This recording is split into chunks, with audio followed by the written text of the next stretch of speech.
स्वागत है आप सभी का ओम श्री कोचिंग क्लासेज के इस यूट्यूब चैनल पे। जैसा कि आप लोग जान रहे हैं, ये आपकी श्रृंखला चल रही है प्रोज की।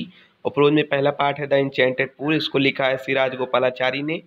इसके मैंने 2 पार्ट अपलोड कर दिए हैं और तीसरा पार्ट आज इसका अपलोड हो जाएगा। तो आप लोगों ने अगर इसके दोनों पार्टों को नहीं देखा है तो उसकी लिंक डिस्क्रिप्शन बॉक्स में दी गई है, वहाँ से आप जा कर के पढ़ लीजिएगा और अपनी तैयारी को और बेहतर कर लीजिएगा। ठीक है, तो हम आगे बढ़ते हैं। हमारा जो आज जहाँ तक हम लोगों ने पढ़ा था यहाँ तक हो गया था और यहाँ से आगे बढ़ते हैं। What makes one a real ब्राह्मणा। वास्तव में एक सच्चा या वास्तविक ब्राह्मण कौन होता है? इट इज़ बर्थ, क्या वह जन्म से होता है? गुड कंडक्ट, अच्छे व्यवहार से होता है? और लर्निंग, अथवा शिक्षा से होता है? तो क्या वह जन्म से, अच्छे व्यवहार से अथवा शिक्षा से होता है? आंसर डिसिसिवली लिखा गया है। डिसिसिवली का मतलब होता है सोच समझ के उत्तर देना। इसका मतलब होता है सोच समझ के उत्तर देना। सोच समझ के उत्तर देना। ठीक है, तो यहाँ तक हो गया आपका। आगे बढ़ते हैं हम लोग। आगे है birth and learning do not make one a Brahmana. कोई व्यक्ति जन्म से और ज्ञान से ब्राह्मण नहीं होता है। वह किससे होता है? Good conduct alone does. वह केवल अच्छे आचरण से हो सकता है। However learn a person may be. कभी कभी पढ़ा लिखा आदमी या जिसके पास ज्ञान होता है वो भी हो सकता है, कभी कभी पढ़ा लिखा आदमी भी हो सकता है, लेकिन वह कैसे हो सकता है और कैसे नहीं हो सकता है आगे दिया गया। He will be not a ब्राह्मणा। वह भी ब्राह्मण नहीं बनेगा। Without giving up bad habits. बिना अपनी बुरी आदतों को छोड़े हुए वह भी ब्राह्मण नहीं बनेगा। Even though he may be learn in 4 Vedas. यद्यपि उसने चारों वेदों को भी क्यों ना पढ़ा हो। यद्यपि उसने चारों वेदों को क्यों ना ही पढ़ा हो। A man of bad conduct falls to a lower class. एक व्यक्ति जिसके पास बुरा आचरण है वह हमेशा, या बुरे आचरण वाला व्यक्ति हमेशा निचली श्रेणी में ही जाता है।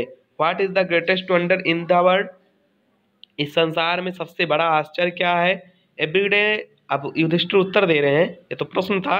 Everyday men see creatures depart to Yama's kingdom.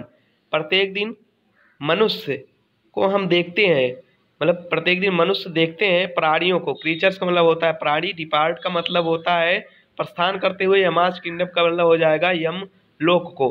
तो प्रत्येक दिन व्यक्ति प्राणियों को यमलोक जाते हुए देखते हैं।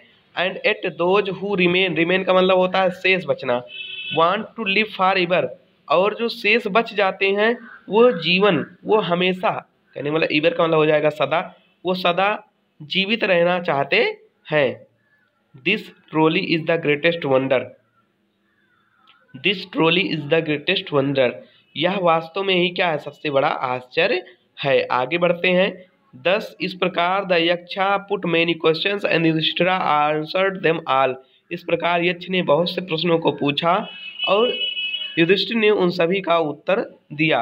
इन द एंड द यक्ष आस्क्ड, और अंत में यक्ष ने पूछा, ओ किंग, और अंत में यक्ष ने पूछा, हे राजन, one of your dead brothers can now be revived. Revived लिखा गया है, रिवाइव्ड मतलब पुनर्जीवित होना। हे राजन, मैं आपके मरे हुए भाइयों में से एक को जीवित कर सकता हूँ। What do you want to come back in life. आप किसे जीवित करना चाहते हैं? आप किसे जीवित करना चाहेंगे? आगे है, देखते हैं। It took Yudhishthir a moment. इसके लिए युधिष्ठिर ने थोड़ा सा समय लिया, टू थिंक, और विचार किया। And then he wished that the cloud complexed lotus eyed broad chested and long आर नकुला। क्लाउड कॉम्प्लेक्स का मतलब हो जाएगा आपका मेघ वर्ण वाले, लोटस साइड मतलब कमल नयनी आंखों वाले, ब्रॉड चेस्ट में चौड़ी छाती वाले, और लंबी भुजाओं वाले नकुल। तो और उन्होंने तब इच्छा प्रकट की कि मेघवर्ण वाले, कमल नयनी आंखों वाले, चौड़ी छाती वाले और लंबी भुजाओं वाले नकुल, लाइंग, लेंग मतलब होता है पड़े हुए, लाइक मतलब तरह, ए फॉलन एबोनी गिरे हुए, एबोनी ट्री का मतलब एबोनी एक प्रकार का वृक्ष होता है जो एबोनी वृक्ष के तरह पड़े हुए हैं या लेटे हुए हैं। माइट एराइज, जीवित हो जाएं, जीवित हो जाएं। आपका यहाँ तक हो गया है, ठीक है। तो यहाँ से ध्यान दीजिएगा, आगे बढ़ते हैं। The Yaksha was pleased at this and asked Yudhishthira. यहाँ से देखिएगा, यहाँ से हमारा चल रहा है the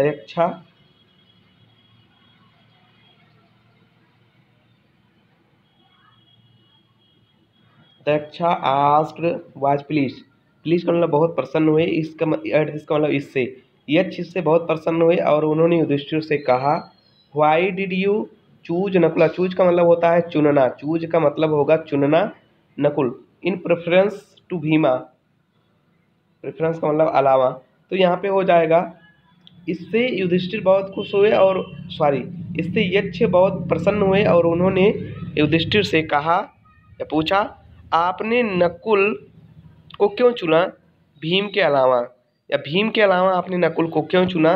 who has the strength of 16,000 elephant, जिनके पास 60,000 हाथियों की ताकत है, जिनके पास 60,000 हाथियों की शक्ति है, आपने उनको क्यों नहीं चुना।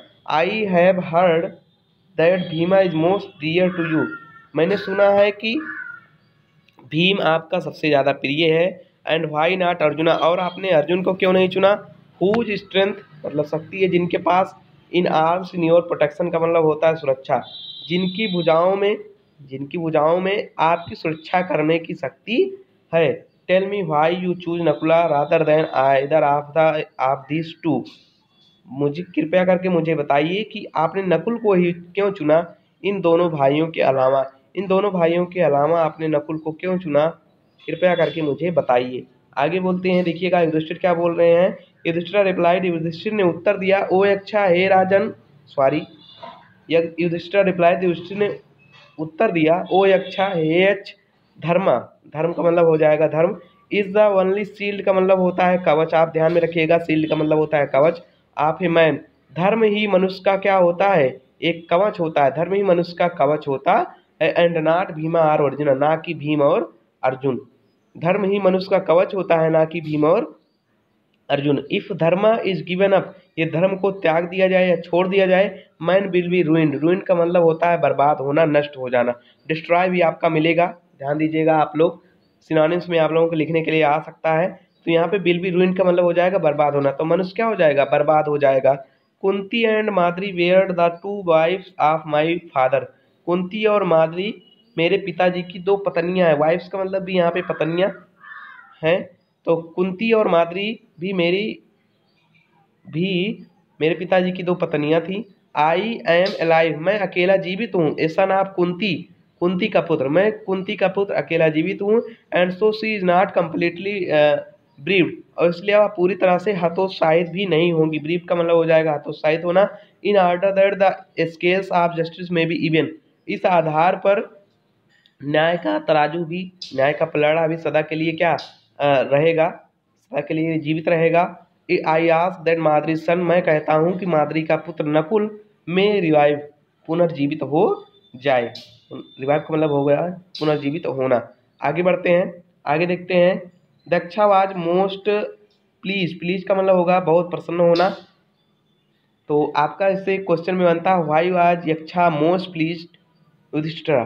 तो आप यहाँ से देखिएगा लॉन्ग आंसर टाइप में, ये यहाँ से देखिएगा, यहाँ से जो है आपका यहाँ तक, ये इस तरीके से आपका लॉन्ग आंसर टाइम में आ सकता है, ठीक है। तो देखिएगा यहाँ पे the Yaksha was most please with Yudhishthira impartiality, impartiality का मतलब होता है निष्पक्षता से।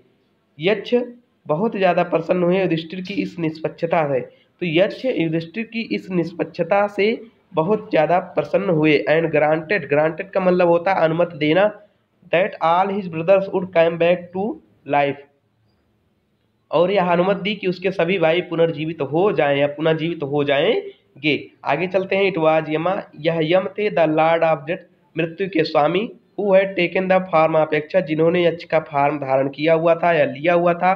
That he might see Yudhishthira and test him, वह युधिष्ठिर को देखने और उनका परीक्षण करने के लिए आए थे। ही इम्ब्रेस्ड का मतलब होता है गले लगाना, युधिष्ठिर का मतलब युधिष्ठिर को, उन्होंने युधिष्ठिर को गले लगाया। एंड ब्लेस्ड का मतलब आशीर्वाद देना होता है, तो उन्होंने युधिष्ठिर को अपने गले लगाया और उन्हें आशीर्वाद दिया।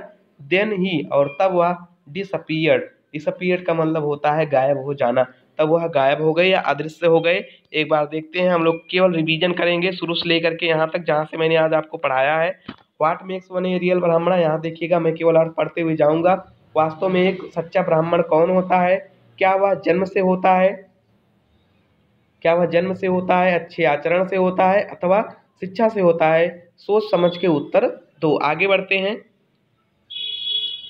जन्म से, देखिएगा यहाँ से, जन्म से और शिक्षा से कोई भी ब्राह्मण नहीं होता है, वह केवल अच्छे आचरण से हो सकता है, या वह केवल अच्छे आचरण से होता है, यहाँ तक हो गया। कभी कभी मनुष्य, पढ़ा लिखा मनुष्य भी हो सकता है, लेकिन वह ब्राह्मण नहीं होगा बिना अपनी बुरी आदतों को त्यागे हुए, तो वह भी ब्राह्मण नहीं होगा। यदि वह अपनी बुरी आदतें की नहीं त्यागेगा तो वो भी ब्राह्मण नहीं होगा। इसका अर्थ हम इस तरीके से कहेंगे, बुरी आदतों को छोड़े बिना कोई भी व्यक्ति ब्राह्मण नहीं हो सकता है या नहीं बन सकता है। Even though he may be learn in 4 Vedas, यद्यपि उसने चारों वेदों को क्यों ना पढ़ा हो, एक बुरे आचरण वाला व्यक्ति हमेशा निचले श्रेणी में जाता है। ठीक है, आगे बढ़ते हैं। इस संसार का सबसे बड़ा आश्चर्य क्या है? इस संसार का सबसे बड़ा आश्चर्य क्या है? तो युधिष्ठिर उत्तर दे रहे हैं, प्रत्येक दिन हम देखते हैं या मनुष्य देखते हैं कि प्राणियों को कहाँ जाते हुए यमलोक, तो प्रत्येक दिन मनुष्य प्राणियों को यमलोक जाते हुए देखते हैं, और जो शेष बच जाते हैं वो हमेशा जीने की इच्छा प्रकट करते हैं, हमेशा जीना चाहते हैं। यही इस संसार का सबसे बड़ा आश्चर्य है। इस प्रकार यक्ष ने ढेर सारे प्रश्न पूछे या बहुत से प्रश्नों को पूछा, और युधिष्ठिर ने उन सभी का उत्तर दिया। और अंत में यक्ष ने कहा, हे राजन, तुम्हारे मरे हुए भाइयों में से मैं एक को जीवित कर सकता हूँ, आप किसे जीवित करना चाहेंगे? आप किसे पुनर्जीवित करना चाहते हैं? इससे युधिष्ठिर ने थोड़ा सा समय लिया और सोच विचार करके कहा, ही विस्ट, उन्होंने अपनी इच्छा प्रकट की कि कमल नयन वाले, मेघवर्ण वाले, चौड़ी छाती वाले और लंबी भुजाओं वाले नकुल, जो इबोनी वृक्ष की तरह पड़े हुए हैं, पुनर्जीवित हो जाएं या उठ करके खड़े हो जाएं। आगे बढ़ते हैं।